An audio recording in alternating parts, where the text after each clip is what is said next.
Horizon 7.9 and 7.10, what's new?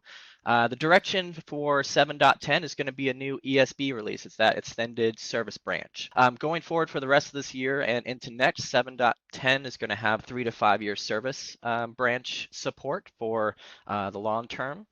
And the biggest items in here are the Horizon console. Now, they've actually renamed to the original console the Flex console, and also this new HTML5 console is now just Horizon console.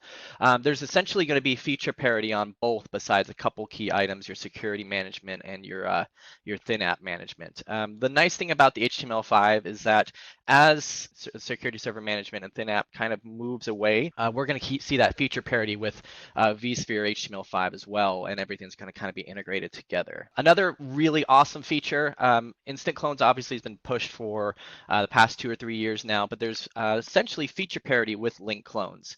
And what I mean by that is they have this new feature called Longer-Lived instant clones. I'm excited for this because you can now create dedicated instant clone pools that you can assign to individual users, and instead of them being refreshed on logout, you can now assign certain scenarios for that VM to live, essentially every couple days, or the percentage of utilization on the disk. So if you have those developers that like to set up things earlier in the week, they can now have that actually available all week every time they log in and log out. Another item that's really cool coming forward is the ability to publish Windows 10 applications from desktop pools. So if you have a finicky application that just doesn't like to work on a server operating system, 7.9 and above, you can actually publish an application now directly from a Windows 10 machine for you.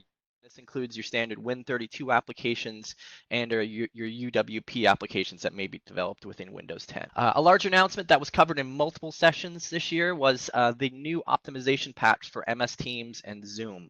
Microsoft is really pushing MS Teams for use within the VDI platform, and Zoom as well has finally realized that they're a huge player when it comes to Teams, Zoom, WebEx.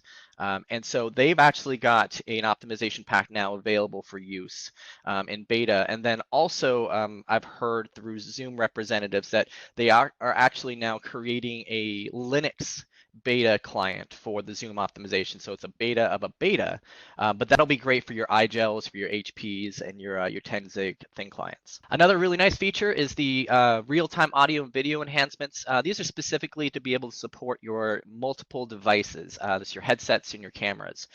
So if you have a, let's say, an iGel device set up with multiple cameras in a conference room, essentially you can use multi-view. It can be configured to zoom into the individual users that are speaking. The other nice item here as well, this is going to be for some of your multi-hop or nested applications where you may have a hosting provider hosting an application within your own VDI. It's now going to be supporting a nested mode, so that headset and camera can be hopped into that VDI session and then also pass through again to that endpoint application on that hosted environment. Horizon Agent updates in general, every release they're getting better with their optimizations. This is a huge CPU utilization release for 7.9 and 7.10.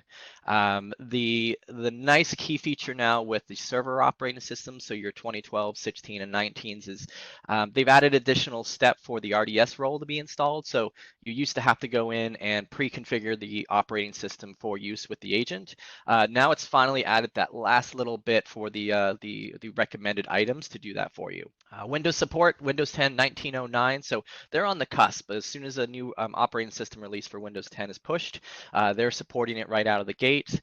They're also supporting Windows 2019 as well from a server operating system. So they're essentially a full feature parity between Windows 10 and Windows 2019. Also, you've got your Red Hat 8 support. That's new as of the 7.9 and 7.10 release. Another nice feature, as was mentioned in prior slides, the Skyline Log Assist. So going forward, you'll be able to start integrating and streamline logs, your events, and your additional support for those VMs and your vSphere that's integrated all within the Horizon bundle out to Skyline. Now, this does require the Horizon 7.10, so just be aware of that.